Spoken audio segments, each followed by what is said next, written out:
ನಮಸ್ಕಾರ ಸ್ನೇಹಿತರೆ, welcome to Fleming ಅಕಾಡೆಮಿಯ ಯೂಟ್ಯೂಬ್ ಚಾನಲ್. ಸೊ ಈ ಒಂದು ಯೂಟ್ಯೂಬ್ ಚಾನಲಲ್ಲಿ ನಿಮಗೆ ಸ್ಟಾಕ್ ಮಾರ್ಕೆಟ್ ರಿಲೇಟೆಡ್ ಏನೇ ಆದರೂ ಅಥವಾ ಒಂದು ಎಜುಕೇಷನಲ್ ಕಂಟೆಂಟ್ ವಿಡಿಯೋಗಳು ಸಿಗ್ತಾನೆ ಹೋಗ್ತವೆ. ಸೊ ಪ್ರತಿ ವಾರ ನಮ್ಮಿಂದ ಆದಷ್ಟು ನಿಮಗೆ ಸ್ಟಾಕ್ ಮಾರ್ಕೆಟ್ ಬಗ್ಗೆ ಹೊಸ ಹೊಸ ಕಾನ್ಸೆಪ್ಟ್ಗಳು ಹಾಗೆ ಹೊಸ ಹೊಸ ಸ್ಟ್ರಾಟಜಿಗಳ ಬಗ್ಗೆ ಅಪ್ಲೋಡ್ ಮಾಡಲಿಕ್ಕೆ ಟ್ರೈ ಮಾಡ್ತೀವಿ. ಸೊ ಯಾವುದೇ ರೀತಿಯ ಸ್ಟಾಕ್ ಮಾರ್ಕೆಟ್ ಎಜುಕೇಷನಲ್ ಕಂಟೆಂಟ್ ವಿಡಿಯೋಸ್ಗೋಸ್ಕರ ಸೊ ನಮ್ಮ ಚಾನಲ್ನ ಸಬ್ಸ್ಕ್ರೈಬ್ ಮಾಡೋದನ್ನ ಮರಿಬೇಡಿ.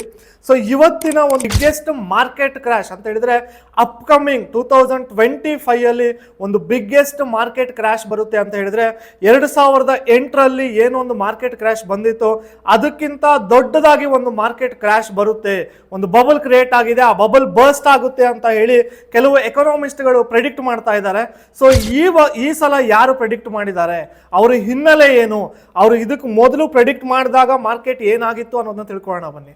ಸೊ ಯಾರು ಪ್ರೆಡಿಕ್ಟ್ ಮಾಡಿರೋ ವ್ಯಕ್ತಿ ಅಂತ ಹೇಳಿದ್ರೆ ಅವರ ಹೆಸರು ಹ್ಯಾರಿ ಡೆಂಟ್ ಅಂತ. ಓಕೆ, ಹ್ಯಾರಿ ಡೆಂಟ್ ಅವರ ಹಿನ್ನೆಲೆ ಏನು?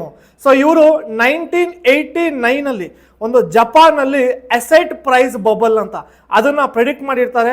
ಸೊ ಜಪಾನ್ ಮಾರ್ಕೆಟ್ಗಳು ಕ್ರ್ಯಾಶ್ ಆಗುತ್ತೆ ಅಂತ ಪ್ರೆಡಿಕ್ಟ್ ಮಾಡಿರ್ತಾರೆ. ಸೊ ಅವರು ಹೇಗೆ ಪ್ರೆಡಿಕ್ಟ್ ಮಾಡಿದ್ರು ಅದೇ ತರ ಜಪಾನ್ ಮಾರ್ಕೆಟ್ 1989 ಕ್ರ್ಯಾಶ್ ಆಗಿತ್ತು. ಸೊ ಅದು ರಿಕವರ್ ಆಗಲಿಕ್ಕೆ ಆಲ್ಮೋಸ್ಟ್ ಕೆಲವು ದಶಕಗಳೇ ಬೇಕಾಯಿತು ಅಂತ ಹೇಳಿದ್ರೆ ಒಂದು 10 ವರ್ಷದ ಮೇಲೆ ಬೇಕಾಯಿತು ರಿಕವರ್ ಆಗಲಿಕ್ಕೆ. ಅದಾದ್ಮೇಲೆ ಇನ್ನೊಂದು ಫೇಮಸ್ ಬಬಲ್ ಅನ್ನ ಇವರು ಪ್ರೆಡಿಕ್ಟ್ ಮಾಡಿದ್ರು. ಇನ್ನೊಂದು ಯಾವುದು ಅಂತ ಹೇಳಿದ್ರೆ .com ಬಬಲ್ ಅಂತ. 2002ರಲ್ಲಿ ಅಮೆರಿಕನ್ ಮಾರ್ಕೆಟ್ಸ್ ಅಲ್ಲಿ ಈ .com ಬಬಲ್ ಬರುತ್ತೆ ಅಂತ ಹ್ಯಾರಿ ಡೆಂಟ್ ಅವರು ಮೊದಲೇ ಪ್ರೆಡಿಕ್ಟ್ ಮಾಡಿದ್ರು. ಅವರು ಪ್ರೆಡಿಕ್ಟ್ ಮಾಡಿದ ಪ್ರಕಾರನೇ 2002ರಲ್ಲಿ ಅಮೆರಿಕನ್ ಮಾರ್ಕೆಟ್ಸ್ ಕ್ರ್ಯಾಶ್ ಆಯಿತು. ಸೊ ಕ್ರ್ಯಾಶ್ ಆದಾಗ ನ್ಯಾಸ್ಡ್ಯಾಕ್ 78%, ಅದರ ಪೀಕ್ ಇಂದ ಅದು 78% ಅಂತ ಹೇಳಿದ್ರೆ ಆಲ್ಮೋಸ್ಟ್ 80% ಮಾರ್ಕೆಟ್ ಏನಾಗಿತ್ತು, ಕ್ರ್ಯಾಶ್ ಆಗೋಗಿತ್ತು.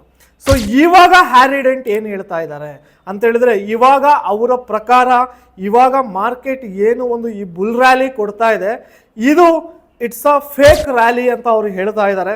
ಸೊ 2025ರಲ್ಲಿ ಇವಾಗ ಮಾರ್ಕೆಟಲ್ಲಿ ಏನೊಂದು ಬಬಲ್ ಕ್ರಿಯೇಟ್ ಆಗಿದೆ, ಈ ಬಬಲ್ 2025ರಲ್ಲಿ ಬರ್ಸ್ಟ್ ಆಗುತ್ತೆ. ಸೊ ಯಾವಾಗ ಈ ಬಬಲ್ ಬರ್ಸ್ಟ್ ಆಗುತ್ತೆ, US ಮಾರ್ಕೆಟ್ಸ್ ಅಂತ ಹೇಳಿದ್ರೆ ಅವ್ರು ಪ್ರೆಡಿಕ್ಟ್ ಮಾಡ್ತಾ ಇರೋದು only for American markets.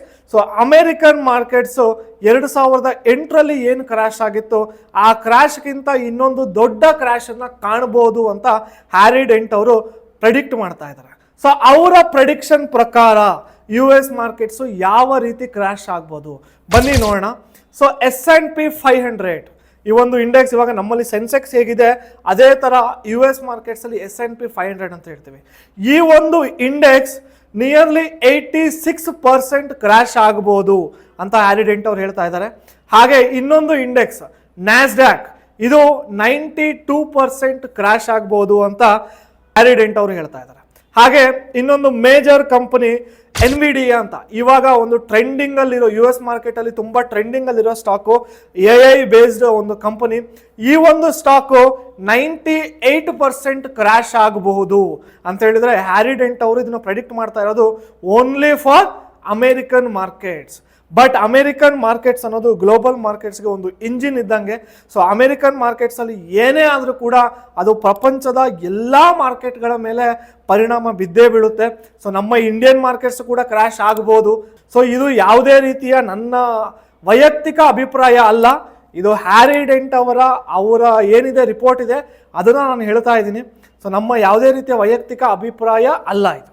Okay, so ಯಾಕೆ ಅವರು ಕಾರಣ ಕೂಡ ಕೊಟ್ಟಿದ್ದಾರೆ ಯಾಕೆ ಮಾರ್ಕೆಟ್ ಬೀಳ್ಬೋದು ಅಂತ. ಸೊ ಅವರ ಪ್ರಕಾರ ಇವಾಗ ಏನು ಮಾರ್ಕೆಟ್ ಹೋಗ್ತಾ ಇದೆ ಅಂತ ಹೇಳಿದ್ರೆ ಲಾಸ್ಟ್ 14 ವರ್ಷದಿಂದ ಮಾರ್ಕೆಟ್ ಏನು ಫಾಸ್ಟಾಗಿ ಹೋಗ್ತಾ ಇದೆ, ಇದೊಂದು ಫೇಕ್ ಮೂವ್ ಅಂತ ಅವ್ರು ಹೇಳ್ತಾ ಇದ್ದಾರೆ.